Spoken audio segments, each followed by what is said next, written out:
क्षमा बड़ेन को चाहिए छोटन को उत्पात।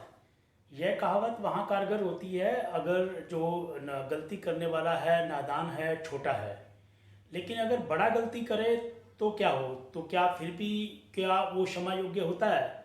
हो सकता है। ये डिपेंड करता है कि उसने गलती किस प्रकार की है और उस गलती से किन किन लोगों को चोट। नमस्कार, मैं हूँ हरीश और आप देख रहे हैं मेरा नज़रिया। आज हम चर्चा करने वाले हैं पतंजलि आयुर्वेद के भ्रमित विज्ञापनों से संबंधित सुप्रीम कोर्ट के कल के आए हुए निर्णय पर। इस केस के बारे में पहले जान लेते हैं कि ये केस है क्या और फिर इसके ऊपर चर्चा करेंगे। आपको ध्यान होगा कि कोविड-19 के दौरान जो है सभी लोग परेशान थे और देश विदेश में महामारी फैली हुई थी और इसमें सभी पद्धति के, चाहे वो आयुर्वेद के हों या एलोपैथी के हों या फिर दूसरी पद्धति के लोग जो हैं अपनी अपनी दवाइयाँ बनाने में लगे हुए थे कि कैसे इस बीमारी से निपटा जाए और कैसे इस बीमारी का सामना किया जाए और या कैसे इस बीमारी को खत्म किया। दौरान जो है पतंजलि आयुर्वेद ने भी अपनी एक जो है दवा जो है बनाई और लॉन्च करी जिसका नाम था कोविड-19। इस दवा को लॉन्च जो है आपको ध्यान होगा कि जो है केंद्रीय मंत्री श्री नितिन गडकरी और तब के केंद्रीय स्वास्थ्य मंत्री श्री हर्षवर्धन जी की उपस्थिति में ये लॉन्च किया गया था पतंजलि आयुर्वेद में, जिसमें कि पतंजलि के जो मालिक हैं या उनके कर्ता धर्ता हैं, चेयरमैन हैं योग गुरु बाबा रामदेव और उनके जो जनरल मैनेजर बालकृष्ण जी, तो ये भी थे उसमें और बाकी मीडिया की उपस्थिति में ये जो है दवाई लॉन्च की गई थी।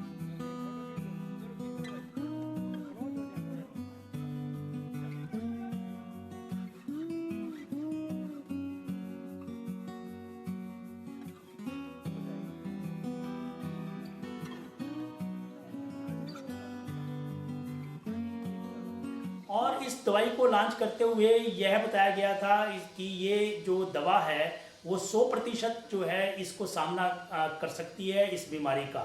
और ना कि उन्होंने जो है इस दवाई को लॉन्च करते हुए अपनी दवाई का प्रचार किया, बल्कि जो है उन्होंने एलोपैथिक के डॉक्टर्स के ऊपर और एलोपैथी दवाइयों के ऊपर जो है एक टिप्पणियाँ करी कि ये लोग जो हैं गलत दवाइयाँ बनाते हैं या फिर जो है गलत रास्ता दिखाते हैं लोगों को विभिन्न बीमारियों से रिलेटेड। और उन्होंने ये भी कहा कि जो है पतंजलि जो है समर्थ है कि वो अलग अलग बीमारियों के, कई बीमारियों के जो है, चाहे वो शुगर हो, बीपी हो और ऐसे अर्थराइटिस हो, इसकी जो है वो इलाज जो है 100% कर सके। लेकिन बाद में जब जो है उनसे साक्ष्य मांगे गए आयुष विभाग के द्वारा तो उनसे ये साक्ष्य नहीं मतलब दे पाए कि भाई ऐसा इन्होंने किस रिसर्च के बिहाफ पर ये कहा है या ये बोला गया है कि ये दवाई जो है कारगर है कोविड-19 की बीमारी को ख़त्म करने के लिए।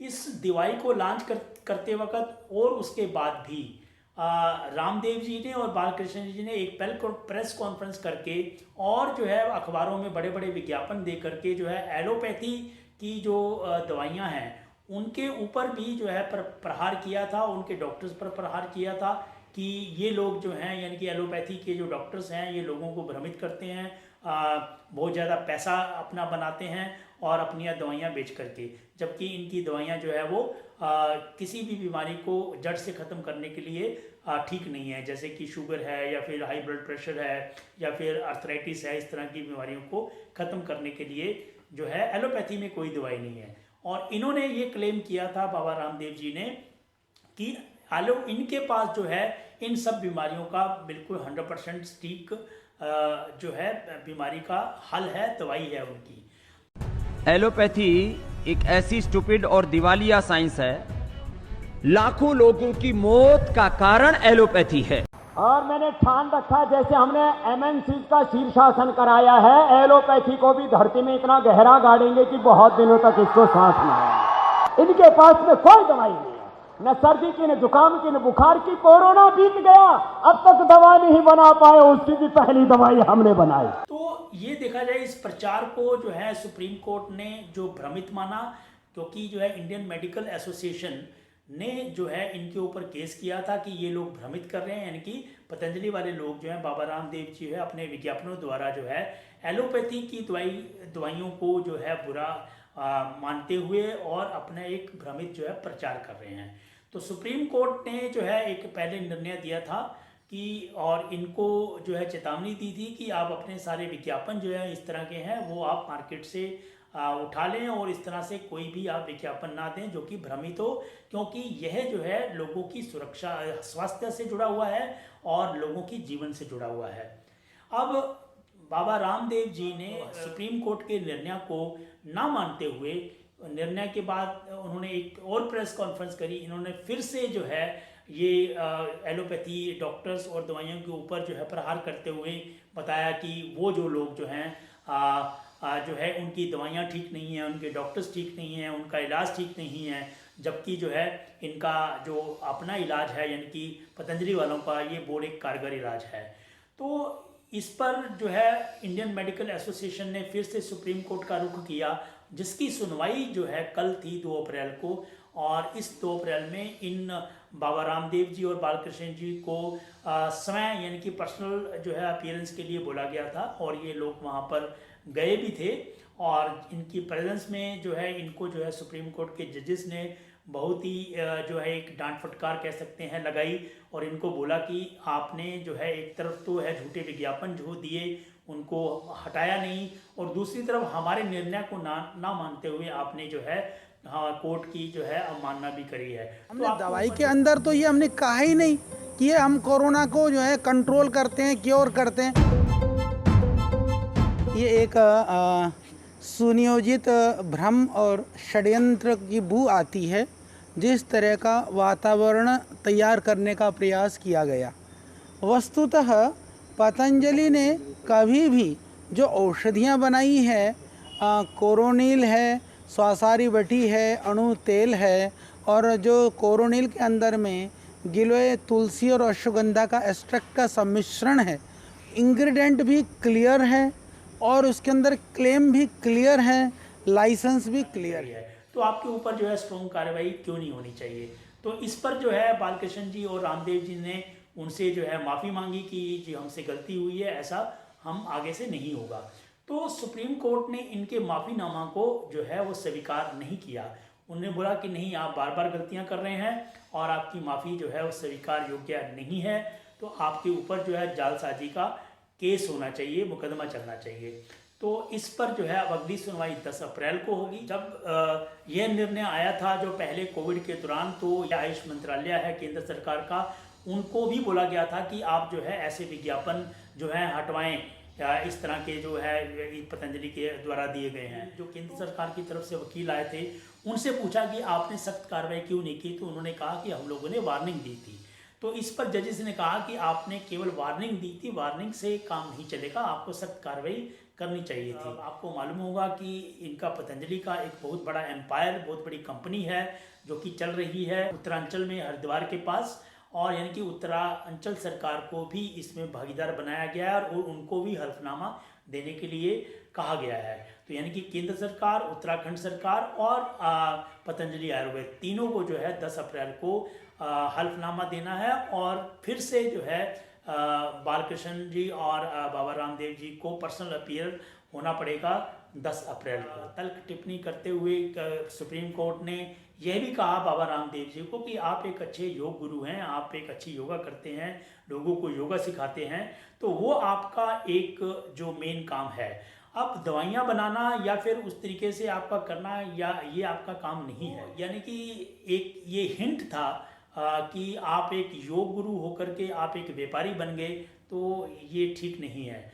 और दूसरा है कि इसके व्यापार को फलने फूलने में जो है केंद्र सरकार का भी जो है इनका साथ देना, वो भी जो है उन्होंने बोला कि ऐसे लगता है जैसे कि केंद्र सरकार इनके जो विज्ञापनों पर या उसके ऊपर जो है आंखें मूंद करके बैठा हुआ है। जो इस तरीके से व्यापार जो है केंद्र सरकार के साथ जो मिल करके या राज्य सरकारों से मिल करके जो नेक्सस चलता है, वो नेक्सस जो है ये जो है देश के लिए खतरनाक है। और ऐसा नेक्सस, ऐसा जो कि देश के लोगों के स्वास्थ्य से जुड़ा हो, उनसे जीवन से जुड़ा हो, ये तो और भी ज़्यादा खतरनाक है। हाँ, कुछ मामले में जो है बाबा रामदेव योग गुरु जी बहुत अच्छा करते हैं, जैसा कि सुप्रीम कोर्ट ने भी कहा, इनके योग को सब अच्छा मानते हैं। आपको ध्यान होगा कि बाबा रामदेव जी जो है अन्ना हजारे के टाइम से जो है तब यूपीए की सरकार में ये जो है अपना काले धन को लेकर के और इस तरीके से जो गवर्नमेंट में भ्रष्टाचार होते थे उसको लेकर के काफ़ी मुखर रहते थे और इन्होंने अन्ना हजारे के आंदोलन में जो है साथ भी दिया था। लेकिन तब ये कहते थे कि अगर भाजपा की सरकार आएगी तो पेट्रोल जो है 35 रुपये लीटर हो जाएगा या फिर काला धन जो है विदेशों से वापस आ जाएगा। लेकिन हम जानते हैं कि आज पेट्रोल के भाव कहाँ हैं और काला धन भी अभी तक वापस नहीं आया है, काला धन विदेशों में ही है। भाजपा सरकार आने के बाद जो है यहाँ से भी कुछ लोग जो है बैंकों से पैसा लेकर के और उनके ऋण लेकर के और वो जो है विदेश में चले गए, चाहे वो नीरव मोदी हो या माल्या हो, वो सब आप जानते ही हैं। और आज अगर बाबा रामदेव जी से ये पूछा जाए कि हाँ जी पेट्रोल 35 रुपये लीटर हुआ कि नहीं हुआ, तो वो फिर जो है धड़ल्ले से कहते हैं या फिर ब्लंट होकर के कहते हैं कि आपको जो करना है कर लो, कि नहीं हुआ तो नहीं, या नहीं हुआ मैं क्या कर सकता हूँ। आज बाबा जी आपने तो टीवी चैनल पर यह कहा था कि कौन सी सरकार आपको चाहिए, 40 रुपए पेट्रोल वाली सरकार, 300 रुपए सिलेंडर वाली सरकार। आपने कहा था कि नहीं कहा था बाबा जी? मैंने कहा था पूछ पड़ेगा मेरी आदमी को। मैं कह रहा भाई ऐसे प्रश्न मत पूछो, मैं तेरे प्रश्नों का उत्तर देने के लिए कोई ठेकेदार है कि तू जो भी पूछा मैं उसका उत्तर दूं। एक मिनट, सभी टीवी चैनल पर आप ही की बाइट चली थी और लोगों ने विश्वास किया। मैंने दी थी और अब नहीं देता, कर ले क्या करेगा, चुप हो जा, अब आगे से पूछेगा तो ठीक नहीं। आज इनके आपने देखा होगा कि हर शहर में हर गांव में इनके जो है पतंजलि के दुकानें हैं, सेंटर्स हैं और कुछ दवाइयाँ इनकी अच्छी हो भी सकती हैं और कुछ नहीं भी हो सकती हैं, लेकिन हर दवाई का अपने हर प्रोडक्ट का यह करके प्रचार करना कि मेरी दवाई ही सही है, बाकी दवाइयाँ या बाकी जो प्रोडक्ट हैं वो सही नहीं है, यह उचित नहीं है। तो मेरा नज़रिया तो इस पर यही कहता है कि ऐसे किसी भी जो व्यापार को फलने फूलने नहीं देना चाहिए जो कि बिना रिसर्च के हो, बिना साइंटिफिक प्रूफ के हो। आपका नज़रिया इस पर क्या कहता है आप कमेंट बॉक्स में ज़रूर लिखें और ऐसे ही मुद्दों पर और चर्चा करने के लिए, नज़रिया जानने के लिए आप देखते रहें मेरा YouTube चैनल मेरा नज़रिया। धन्यवाद, जय हिंद।